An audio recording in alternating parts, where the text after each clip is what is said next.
This is Diane Grunick, and welcome to the webinar. And I want to thank very much the Yale Center for Business and the Environment for hosting this webinar and for Stanford University's Precourt Energy Efficiency Center.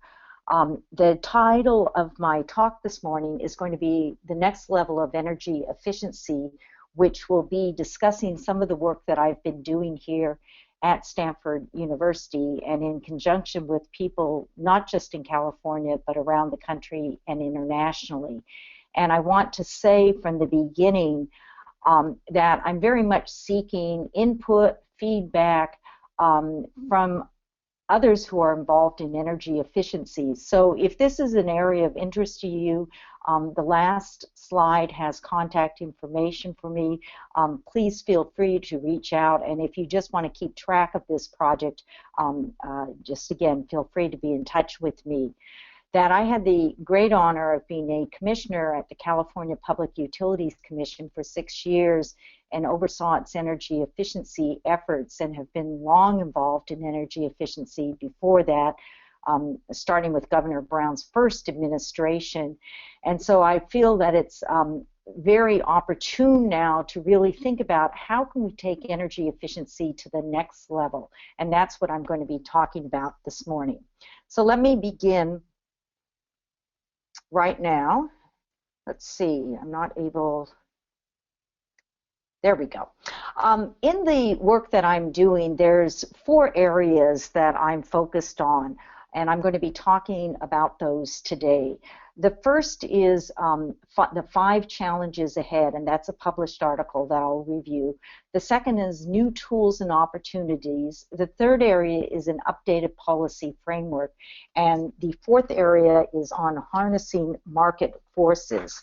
And all of these are obviously interrelated, but I've tried to focus on each of them individually because they all are important to understand. But let me also say at the outset what my work is not about. I'm not focusing on transportation or the industrial sector and not directly on codes and standards. The primary focus is on buildings, and because my background has been extensively on the role of utility customer funded programs, that's an area of focus I have.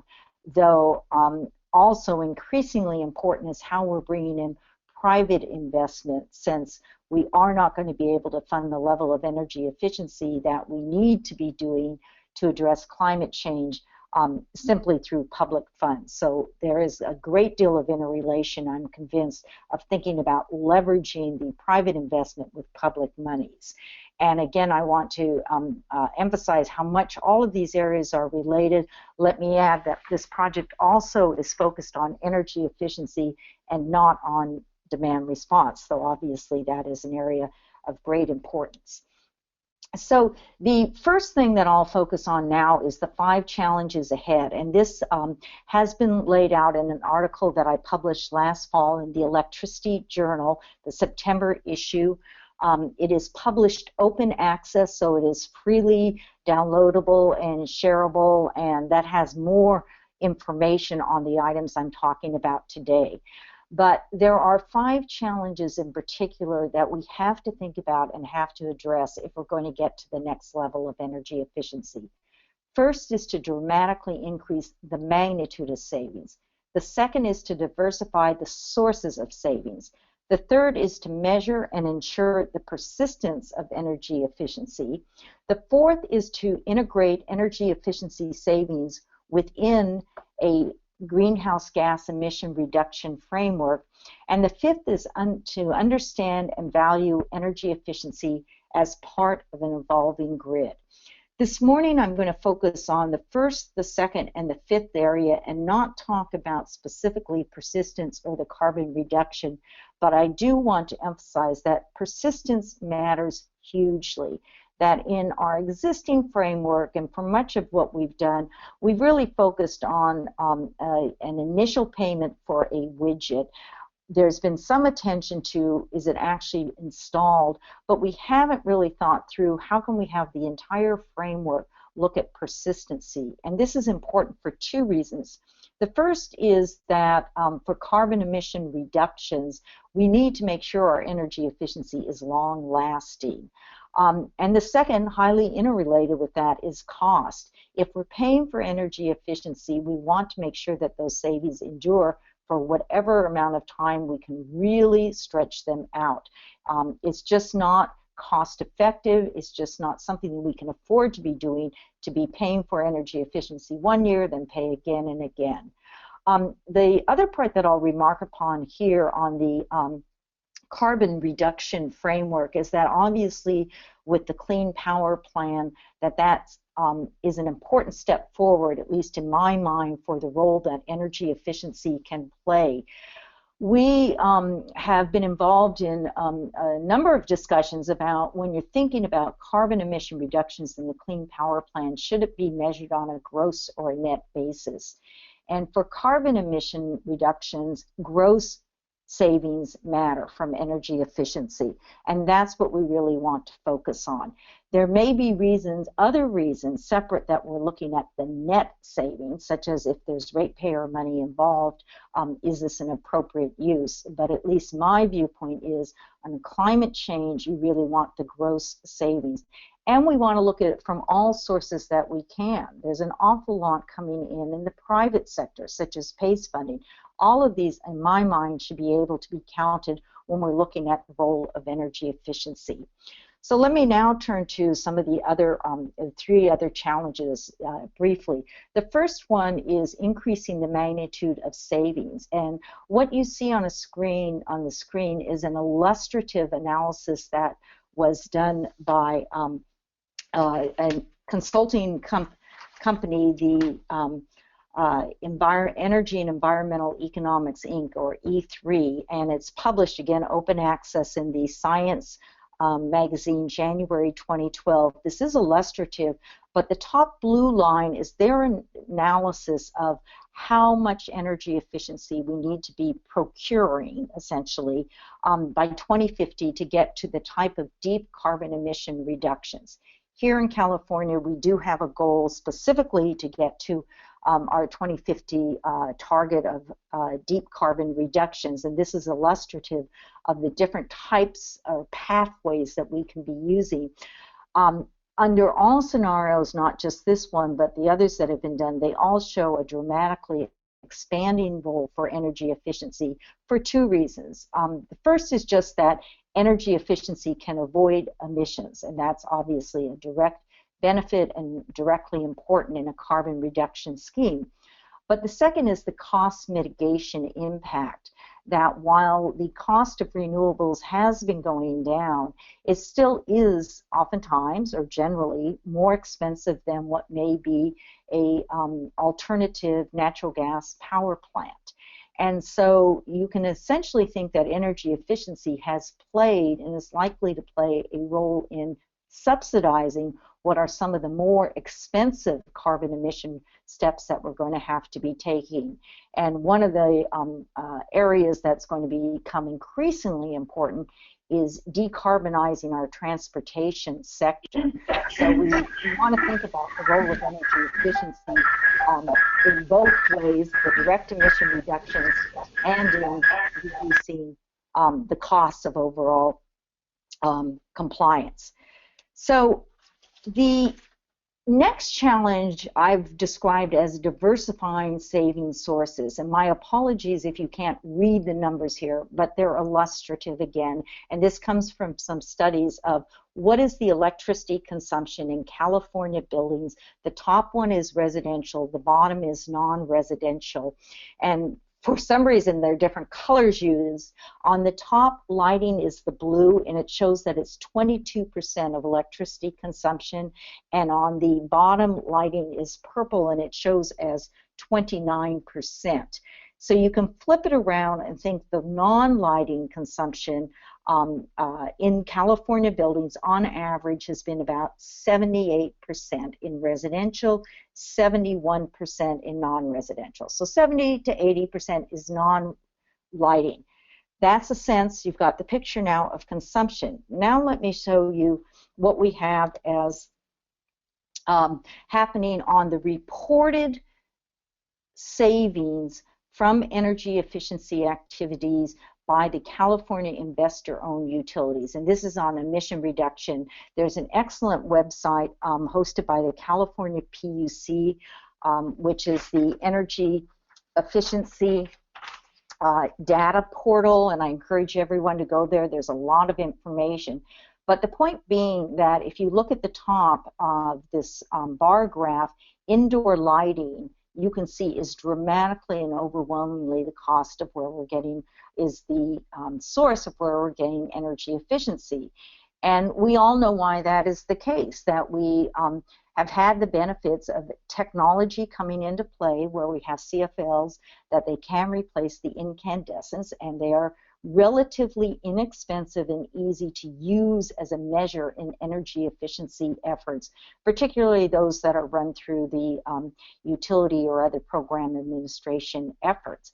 But if you think back to what I showed you on the sources of consumption in buildings, that shows that there's a whole host of other areas that we really need to begin to address. And so one of the areas of focus that has to come into play is looking at how we're going to increase the diversity.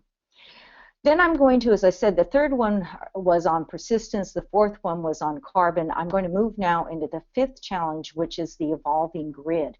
And just very quickly, the top graph here comes from public information that has been produced by one of our utilities in California, Southern California, Edison, something called the Preferred Resource Pilot, that basically looks at, can you use a host of some of the newer resources, energy efficiency, demand response, solar PV, energy storage to offset or defer distribution station investments. However, when you look at the bottom line there in orange, that's the energy efficiency. You see that it's being assumed as a static source of savings, whereas we see that in the hours of the day that you can have changes from demand response or from energy storage. At the bottom is a graph that comes from, it's cited in the paper in the Electricity Journal that has been produced that really starts to talk about, well, we know that those measures we use here, CFLs, that they actually have differences in their average hourly uses throughout the day, because sometimes we have light and sometimes we don't. And so we've started to see the initial areas of research that say you can think of saving curves for energy efficiency that may be able to match up with the intermittency of our evolving grid. And we've done some research on it here at Stanford. We're doing more. And I think it's one of the most important areas to start to think about, which is what is actually the hourly load saving curves from energy efficiency, and how can that fit in and be valued in the grid. So now I want to talk briefly about the other areas, new tools and opportunities, updating the policy framework, and harnessing market forces. And all of these will be upcoming publications. On the new tools and opportunities, there's 5 areas that we've been focused on. One is the new technologies, where we have a plethora of innovation coming in. The next is intelligent efficiency. The third is behavioral interventions. The fourth is leveraging public financing and private investment. And the fifth is localized energy efficiency, which I'm personally very excited about, because we see at our local governments, they don't think of energy in a silo. They think about water use, transportation, climate goals. And again, what I want to emphasize is we have to start thinking about how all of these different tools and opportunities can interact and not just be siloed. As an example I give is benchmarking, that can be something that a local government does, but how do you use new technologies and intelligent efficiency to both collect information on building usage? How do you use behavioral interventions and information to get that information about benchmarking and energy usage in buildings out to the community? And then what are the financing mechanisms that can allow an uptake in energy efficiency and other efforts? So again, we want to think about this as a whole continuum of tools and opportunities that we have. An area that I think is very important to be focused on is financing. And in some ways, the PACE programs somewhat fly under the screen when we're focused just on the utility customer efforts. But in our research, I was just reading that the year-over-year growth since 2009 in PACE financing has been 75%, and about 50% of that is investment in energy efficiency. That's a huge opportunity that we want to really think, how can we harness that and really leverage it. So on intelligent efficiency, that's an area of very critical opportunity. That here you see some of the things that we have now, the Nest thermostat, our smart meters, building controls, and all of these are giving us information and an ability to manage and reduce load that we never had before. And many of our programs are just at the starting point of starting to think about how it can be integrated into it. So I, in 2014, wrote another article with David Jaco, who's head of efficiency on both water and energy with the Los Angeles Department of Water and Power, the largest municipal utility in California. And what we wanted to do was to describe the future of intelligent efficiency. And these are just some of the bullet points you see up here on the screen that we address in our article. That it can really allow data-driven segmented opportunity targeting. We don't need to think of buildings as just black boxes. We now have very sophisticated, very reliable tools to understand what's going on in those buildings. We can do remote assessments at very low cost.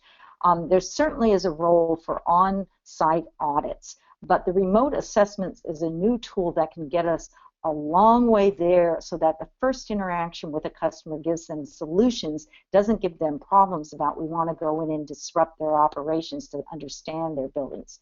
We have an equal focus on retrofits and operational savings, and I'm going to address that in a minute.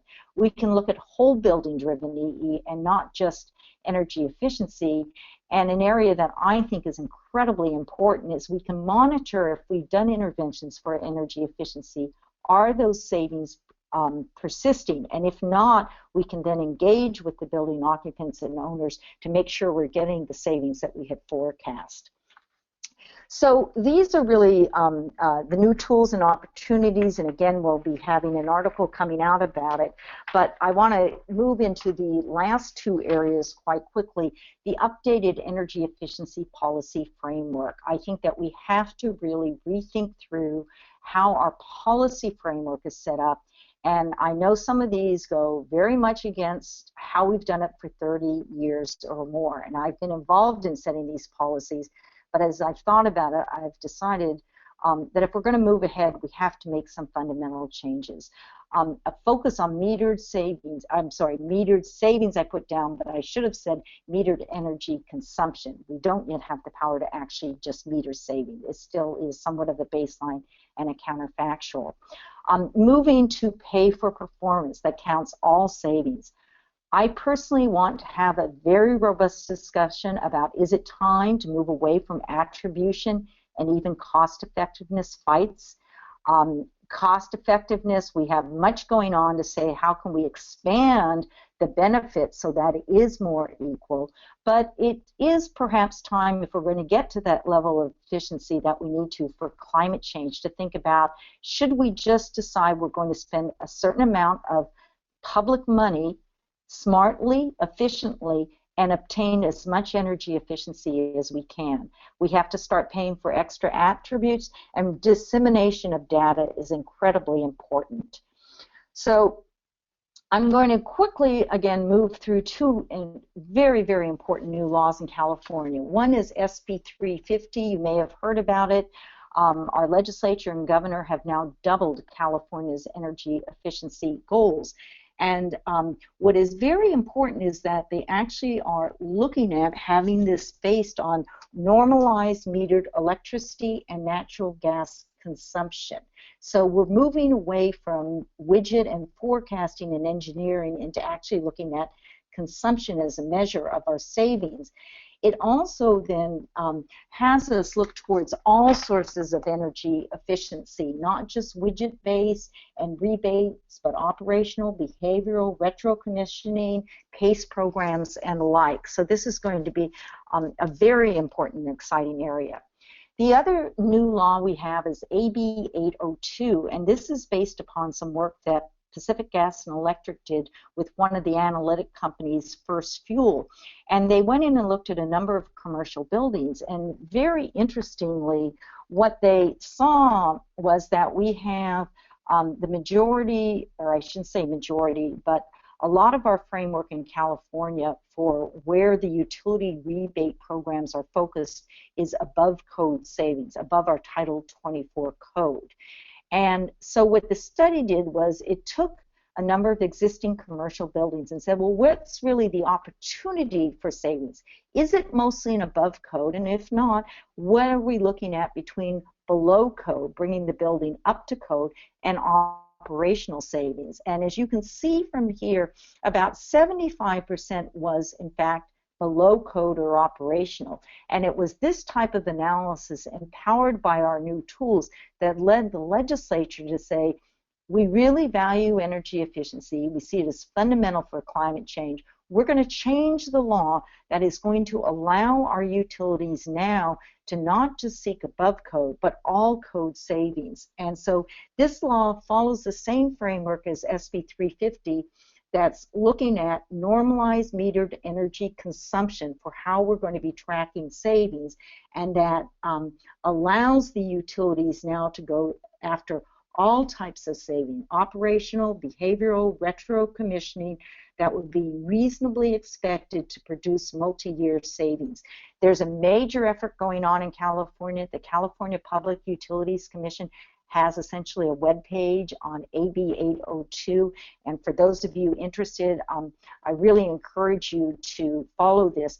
But the law has a very tight deadline that actually says by September of this year, this new approach shall be put into effect and allows the utilities to start this month offering what we're calling HOPs, high opportunity projects and programs. So this again starts to put in the new policy framework. This is taken from that study that PG&E did with First Fuel that showed that the difference, the 20 buildings with the largest energy savings potential are actually quite different from the buildings you would go after if you're just looking at above code savings. So that's why I'm talking about the new analytics can change how we think about where we're getting efficiency.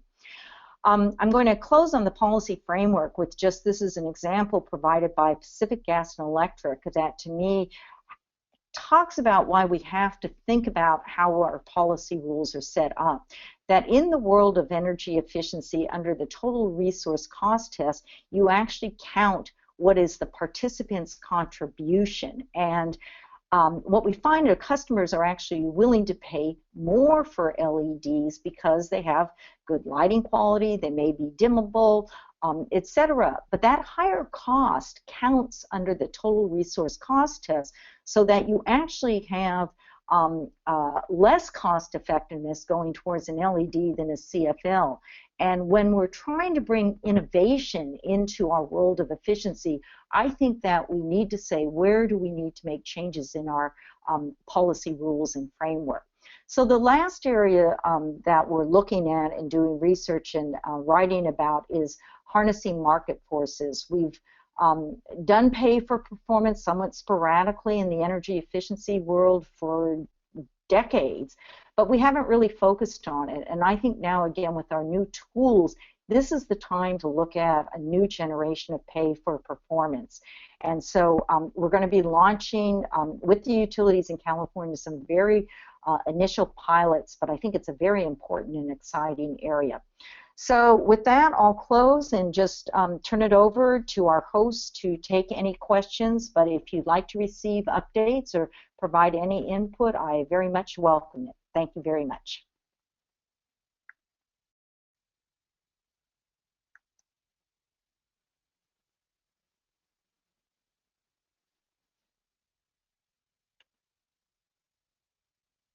Have I turned it back over?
Hello? I can't hear anyone.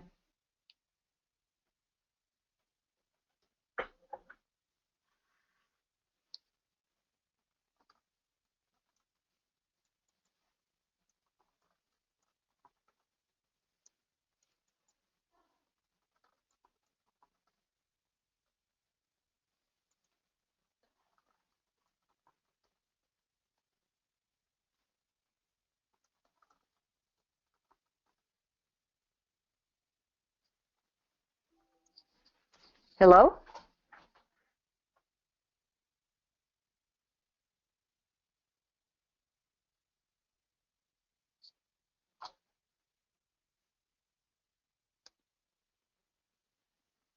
Hello, can you hear me?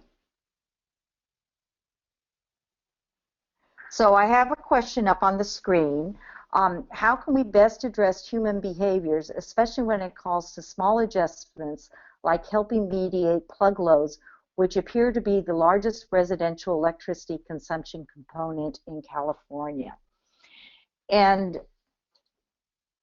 let me answer that by saying, to me, this is a very interesting aspect of energy efficiency, which is you may have an opportunity for large energy efficiency savings.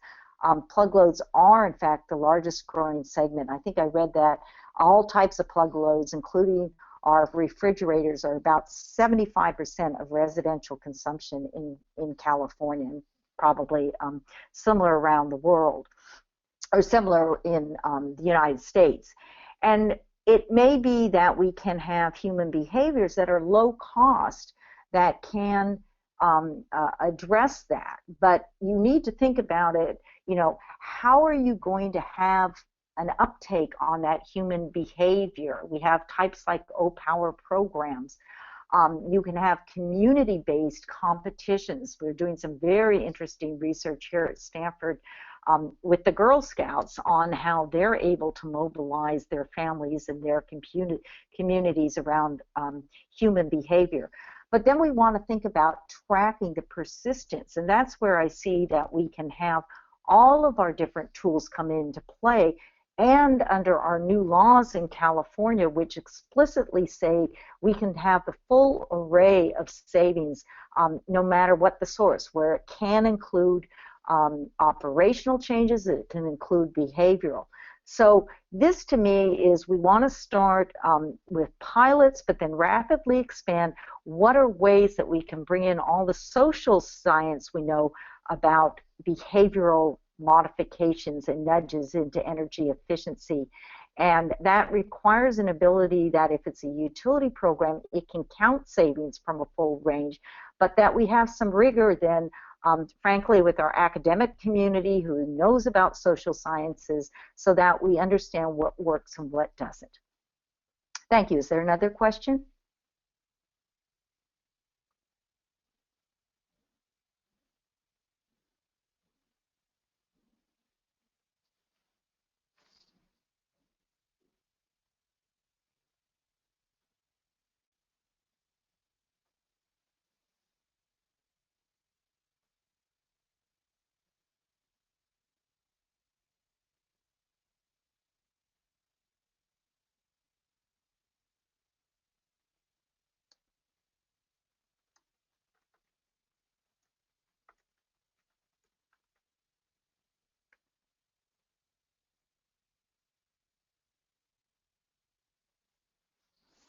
Okay, I have a question. Is New York's Reforming the Energy Vision initiative a step in the right direction? I actually listened to part of a webinar yesterday with Audrey Ziebelman on the call and have been tracking it, though not as closely as I might. So let me just say, I think the jury is still out, that I have a concern, and it's not just New York Rev, but in other areas, because again, those of us in energy efficiency have seen this before, which is, will energy efficiency really play a fundamentally important role? That in some ways, when we're talking about the distribution grid and setting up distribution markets, a great deal of focus is on capacity and avoiding distribution investments. And that's where in my paper on the next challenges, I talk about the role of energy efficiency in avoiding T&D investments. But we seem to get a lot of attention on demand response and distributed generation and energy storage, all of which, believe me, are fundamentally important. That they provide new opportunities for customers. We can bring a lot of innovation in this area. But it may well be that for energy efficiency, we still do need a organized approach and policy framework to ensure that we're getting as much energy efficiency as we can. That there have been hundreds of studies done about market barriers to energy efficiency. Despite decades of work, we haven't overcome those market barriers. I think we can make a very significant progress, especially through better release of consumption data on our buildings, using some of the new tools that I've talked about, pay for performance approaches. But I think the jury is still out on saying we can just turn over energy efficiency to the market. And I'm not saying that that is in any way where the policymakers in New York are going. I just have a word of caution about, is the market really going to deliver the full range of energy efficiency? Here's another question from Donald. In Wisconsin, many of the public power providers have lobbied to reduce the impact of time of day metering. They don't want it. Wisconsin power providers have excess power and they are driving the ship due to strong lobbying efforts. What can we do to change this?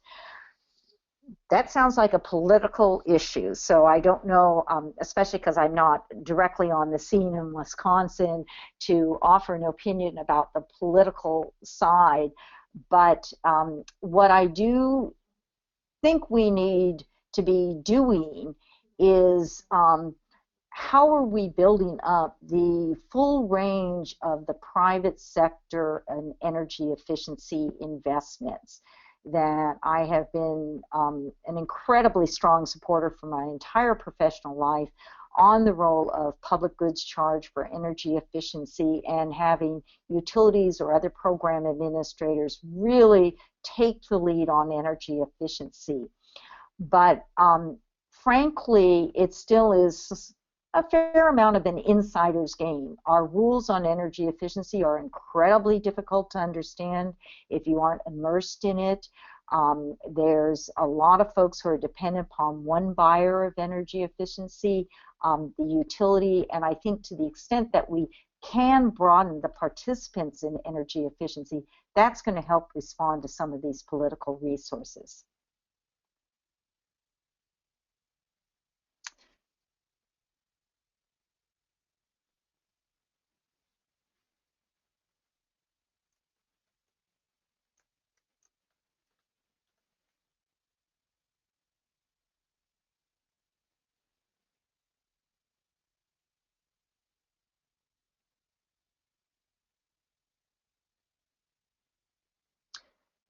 So I believe that the question was just read. We're having a little bit of technical difficulty, but it was about the 2 days of workshops at the California PUC on the initial execution of AB 802, and they were provided by webinar, so I did listen to portions of it. And again, I want to let folks know that the PUC staff has said that they will have the handouts on the website. And the question was about, doesn't it seem like we're getting caught up in questions of attribution and accounting rather than achieving the intent of the law? It's premature to make that judgment, but what I want to emphasize is time matters in dealing with climate change, and that we have great pride we should take in trying to really have the best technical information, doing years-long studies on potential, evaluation, measurement, and verification. And I don't think we can have that luxury going forward. And we have to decide what is enough information. We have to be getting the full range of energy efficiency savings we can, because with climate change, we don't have the same 30-year period we've had to get where we're going. As you saw, we're talking about doubling the savings, not starting 10 years from now, but starting this year in California.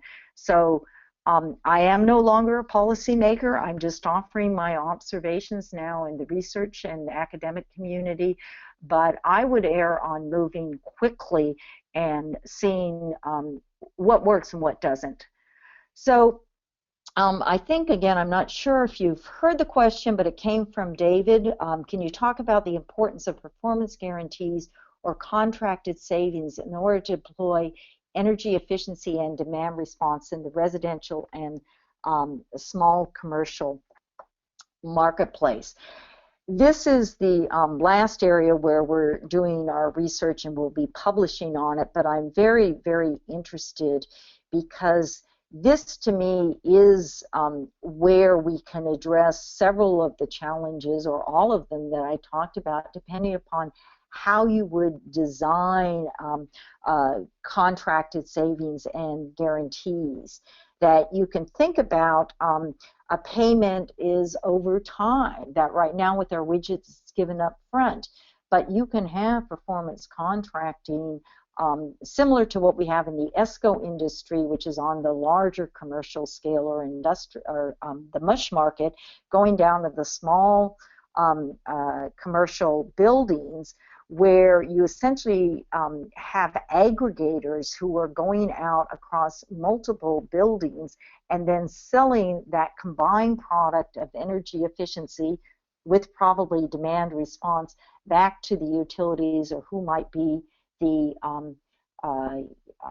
program administrator.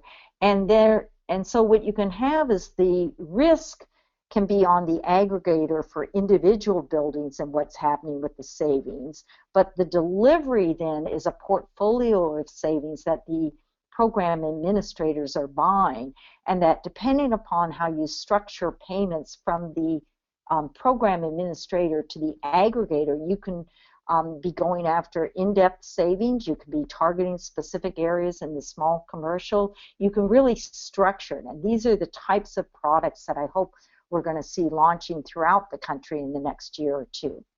The next question, again, I apologize if they've just been read to you, but I'm not sure, from how do you make energy consumption, submetering, and reporting more pervasive, scalable, and standardized? How can you add behavioral data to this energy consumption data? On the submetering issue, and I think it's important that we distinguish between submetering within a building and then metering the entire building. With the submetering, I think that's a question of the costs coming down, that we have the technical ability to submeter and report what's going on within the different uses in the building, but it's a really question of costs going down. And I frankly, I'm not certain that it is going to become pervasive even when costs come down. Now, we hear all about the Internet of Things and that our appliances will all have chips where their individual usage can then be directly tracked somewhere in the cloud, and that information be used by a whole host of stakeholders. And that may happen, and I'm actually very interested because that provides us a very powerful tool. But even if that doesn't happen, we do have with our smart meters and some of the data analytics to understand what are the different uses of energy within commercial buildings. And there's been some pretty good work, well, very good work done by Jessica Granderson at Lawrence Berkeley National Lab, and she has published it, that gives, her conclusion is we can have a fair amount of confidence in how well these types of data analytic software systems are understanding what's going on in the building. But I want to just see, what I see as a system is you can then actually track when somebody does what I call an intervention in a building. When did it happen and what did they do? Was it an operational change? Was it some behavioral change? Was it a retrofit? And then you can see what happens to the building consumption. And so I think this is the type of feedback information that we want to have. Thank you, Diane. I hope everyone can hear me now. Apologies for some communication technical issues. So the next question comes from North, and the question is, Diane, what role do you see for zero energy homes in California and the rest of the country? Oh, I'm happy whoever asked that. When I was a small side story, when I was a commissioner at the California Public Utilities Commission, I had the opportunity to do a study trip on energy efficiency to Europe. And I was literally meeting with officials in England the day that they released their report announcing that they would be pursuing zero net energy buildings as a goal for the UK. And my memory is that it would be that new homes in the UK would be zero net energy by 2022.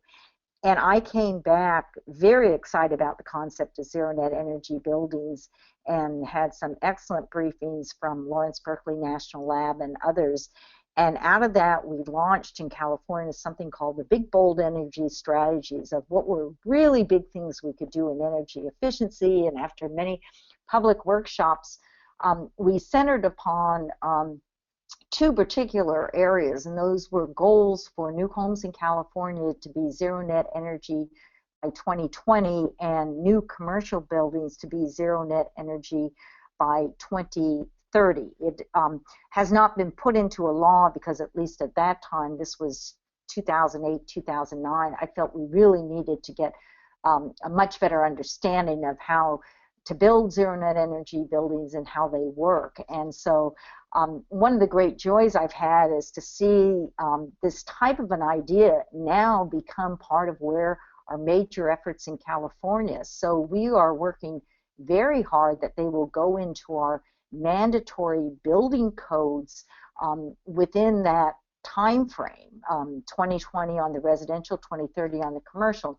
Now, there certainly are some major issues that still need to be addressed, so this may slip a bit, but I think we're in the right direction, which is let's try and make sure for any new buildings that we're putting up that they really are as efficient as possible, and then we put solar PV either on or near the building or in a community setting so that we can reduce the usage.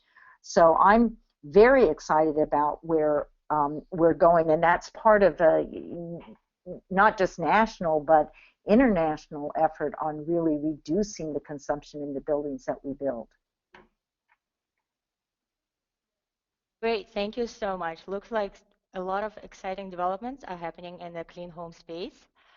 So to follow up on the innovation in energy efficiency, our next question comes from Grace, and the question is, are there any exciting technological developments you've seen for fast and robust methods of baselining energy consumption? And so you cut out just a little bit. I got the fast and exciting. Yes, technological developments that you have seen for fast and robust methods of baselining energy consumption. We've alluded a bit to that the California Public Utilities Commission staff hosted 2 days of workshops this week, yesterday and the day before. And this was a topic, particularly in the first day, on how you can be doing baselining. And there are a number of different companies, frankly, that are in the space of developing what I think are going to be quite good methods for normalizing your baseline consumption. I'm not going to start naming company names, but if you go on the CPUC website, you'll be able to see who presented. And then, as I mentioned, Jessica Granderson at Lawrence Berkeley National Lab has a grant from the Department of Energy, and she is working with vendors and utilities around the country really trying to develop what I think will be a methodology for both open access and proprietary software that are um, uh, uh, developing these types of baselines. What's the level of confidence that we need to have in the baselines? But just on a very simplistic level, when we only had the traditional monthly mean readers, that was a very crude way, in my mind, of developing baselines at a building level, because you have, a year's worth, 12 data points, and you're trying to then forecast the next year. Where we have the smart meters with interval meter data coming in a 15-minute time period, we're in the thousands of data points. And so you're getting much better at, for an individual building, then be able to forecast what its baseline usage is going ahead in the future.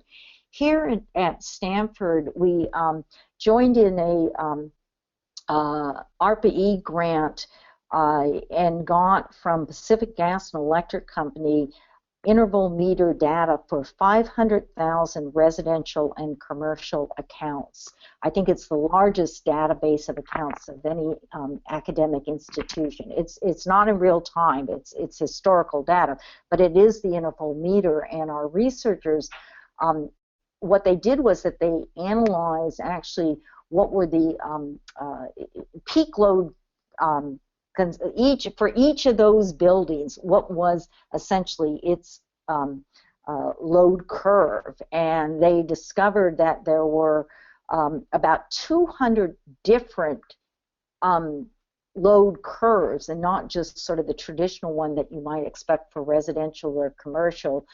And so we've been working then on having a much more sophisticated understanding, given that, how you would build baselines looking forward. And this is, again, the type of analytics that I see we're going to have a blossoming both in the research community but in the private sector, of being able to develop much more accurate baselines, and then go back and understand where we have these interventions from energy efficiency or demand response, how well our forecasted baselines have matched up against what really has gone on in the building. Well, California is clearly pioneering a lot of those initiatives, and it's wonderful to observe. And our next question comes from Maria, and she's asking, are other states looking to move in the same direction as California? Where are you seeing, yes, just a second, no, please continue. Yes, where are you seeing innovative approaches to policy? Well, first of all, even though I am sitting here in California, I want to say that I want to be humble about California. We have made our own mistakes, and we will continue to make them into the future.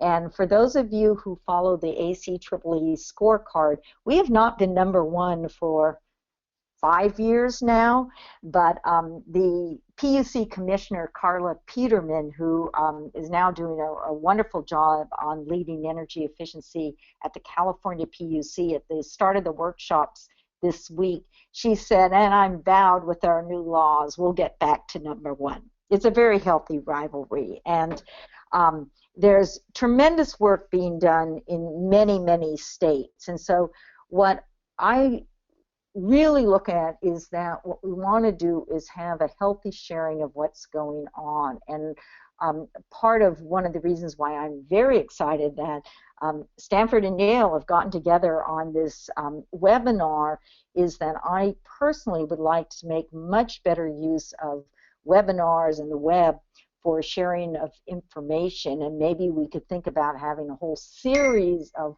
what are the new and exciting policy developments going on, that we have wonderful organizations, ACEEE, the New Buildings Institute, the Institute for Market Transformation, my apologies to all others that I've forgotten to mention, who put out reports, certainly do webinars, but I think that we could do a better job as a community of sharing where we can move ahead on the policy developments. that we have been contacted by a number of states who are looking at our new laws, and I think are thinking about doing it. Some of whom are saying, you know, maybe we could start to have this approach towards using normalized metered energy consumption, allowing our programs to go after all energy savings in a building without a law change. Maybe we can just launch it. So I'm not going to name any states, but I think that we all have the ability to be moving ahead. And for states that have done some energy efficiency but are thinking of ramping up, the one thing that I would say is, you know, don't think that you just have to do what we or others have been doing and just mimic our same approaches. If you have some of these new tools, if you have, you know, companies in your state that are interested in participating, you know, try to develop some new program designs and see what happens. And this is the sharing that I'd like to see. Great, thank you. So the next question comes from Stuart, and it is about the building code. And you shared that a lot of buildings in California are currently surpassing the building code requirements. Do you believe I'm sorry, there was a bit of noise in the background. Could you repeat it one more time? Yes, so do you believe the building code requirements need to be more stringent?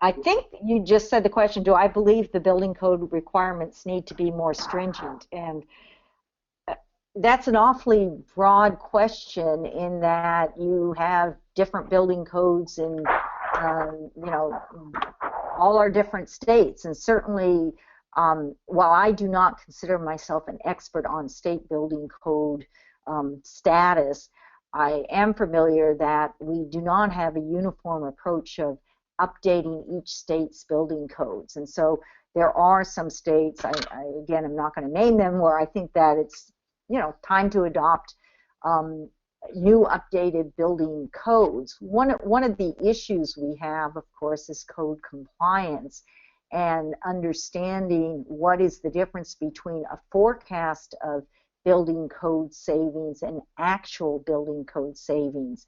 And in the work that I've been doing here, I have a section of it called Tracking Progress, and I just looked at California only on what is public information available on actual achievement and forecasts, achievement in energy efficiency versus forecasts. And I looked at it in terms of investor-owned utilities, public utilities, codes and standards. And frankly, I was disappointed that it's very, very difficult to find public information on the actual achievements in codes and standard savings versus what is forecast. And so I think that's an area probably collectively we could all do much better on. Thank you, Deanne. So the next question is from Andy. So you talked about pay for performance programs.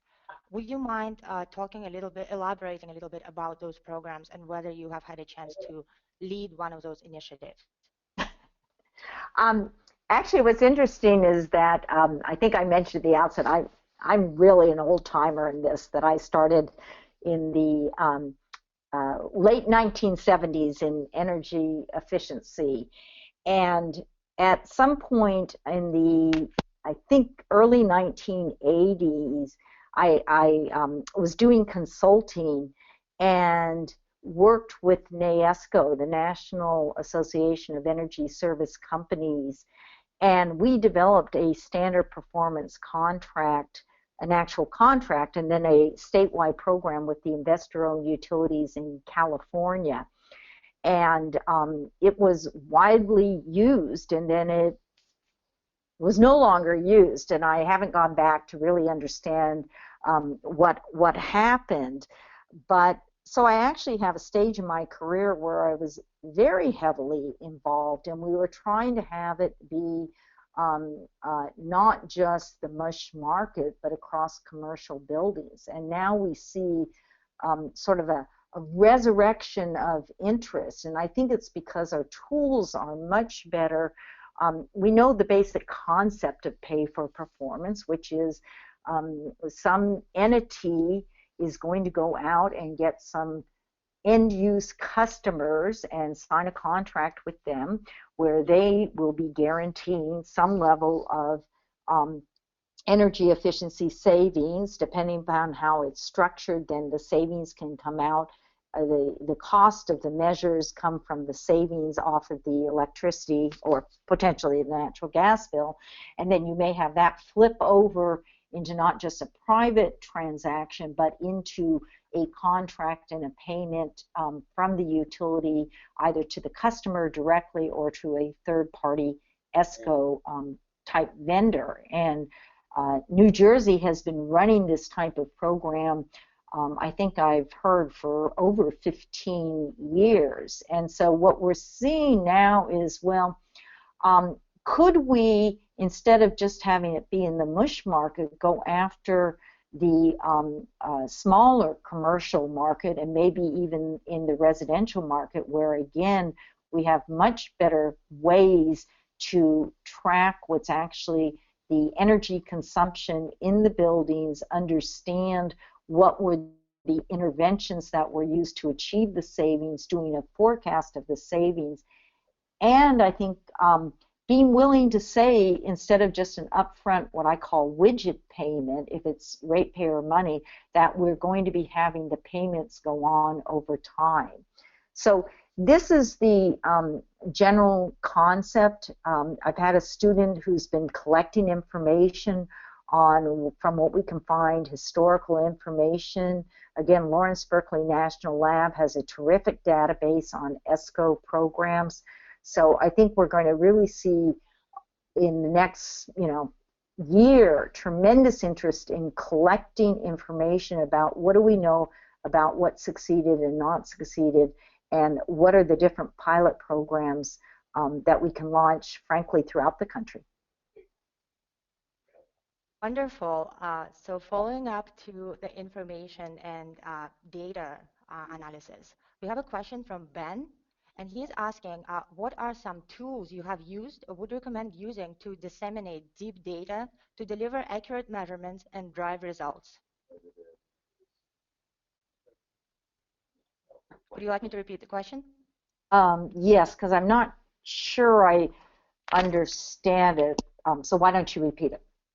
Yeah, so you talked about tools and the way of dealing with data, because we're looking at a lot of data. So the question is about tools that you may have used in your research and you would recommend using to disseminate deep data to actually figure out the measurements and to compound results as a result of the data analysis. Okay. Well, this is my disclosure. I am not a data analyst, so I personally have not collected data and put it in tools. I'm much more thinking about the policy framework and then what trends I see going on in technology and innovation. Absolutely. So I think I would say to the whoever asked the question, I don't know if there is a database that tells you of the different tools. I mean, we obviously have energy, portfolio manager, where you can collect information and have it posted. There's an area. This is an area that DOE has put considerable resources into trying to develop those databases. We at Stanford, in a lot of the research we're doing on the grid of the future, our overall project is called Bits and Watts, because we're very interested in cloud computing and making sure that the new software tools are developed as well as hardware. We're looking at the types of open architecture platforms that can be created. I know that DOE has just given out a series of grants on thinking through data sets, what they call synthetic data sets, that would be available for people who want to explore this area. The other thing I'll say is that for the any of folks who are interested in this, the law that I talked about, AB 802, and AB stands for Assembly Bill 802, I talked about the part that changes how our investor-owned utilities are going to be able to pursue energy efficiency starting this year. But there's another important aspect to it that has a role for our state energy office, the California Energy Commission, on building energy usage benchmarking that has, looking here, that beginning no later than January 1st, 2017, utilities and building owners must upload all customer energy use data for the prior 12 months to a federal website. But then I know the Energy Commission is also looking at developing their own website that would have data available with appropriate privacy considerations. So if you're interested in this area, the Energy Commission just started a new docket on its implementation of these new laws, and that's something that you certainly should track what they're going to be doing in terms of development of a database. And I just want to say one thing that how I think of data, which is we certainly have an ability to collect more and more data, but one of the findings I think we have seen is that if utilities just put in the interval meters, many of them don't have innate capabilities to do anything with that data. And so there certainly has been a question of, has this been an appropriate ratepayer investment? And that again is why I end up being very excited about the role of data analytics in energy efficiency and what we're seeing. You heard me talk about the work that PG&E was able to do of streaming across hundreds of commercial buildings to really understand what was happening in those buildings in a way we could not have done with monthly, the old-fashioned monthly meters. But what it tells us is if we're going to really use data, we have to think very consciously about using that data. And so just having benchmarking of building that sits in a database is not going to get us to deeper energy efficiency savings unless we think about what's the whole framework around any particular database or any particular benchmarking database, and how are we going to disseminate that information, how are we going to track who is accessing that information and how they're using it so that we can have a better uptake of the information, and then are we providing whoever is in those buildings, if they now can understand what's going on, where they can have access to the entire framework around energy efficiency, of financing, of the vendors, of the contractors, of the folks who are going to be tracking what's going on. And so I think it's very important when we think about data that we think about how are we going to actually ensure that it results in something, particularly energy efficiency savings. Wonderful insights. Thank you, Diane. So we have a lot of questions, and we can only ask one final one now. And okay. The question, yeah, so we'll make it quick. The question is from Merrick, and the question is, Diane, do you work directly with LED or tech manufacturers for testing and forecasting? No, I do not. I'll make it a simple answer. No. Great. Do you work with any other public or private companies to help drive meaningful impact in the space? What I am doing with this project is talking to companies that have new products that are on, the cutting edge, and I'm particularly interested in those that have moved it beyond the lab and actually hearing about their experience. So I'm interested in, if folks who are listening to get in touch with me, because part of what I'm exploring is with the policy framework around energy efficiency, how does that help or hurt your intervention in the marketplace? I'll just close with one very quick story that when I was a commissioner, um, I heard about O-Power when it had first been started by one of my dear colleagues, Art Rosenfeld, as many of you know, who inspired all of us, or many of us, to get involved in efficiency. And he had heard about O-Power when it was just Alex Lasky and Dan Yates, and they came in to visit me, and I got very excited.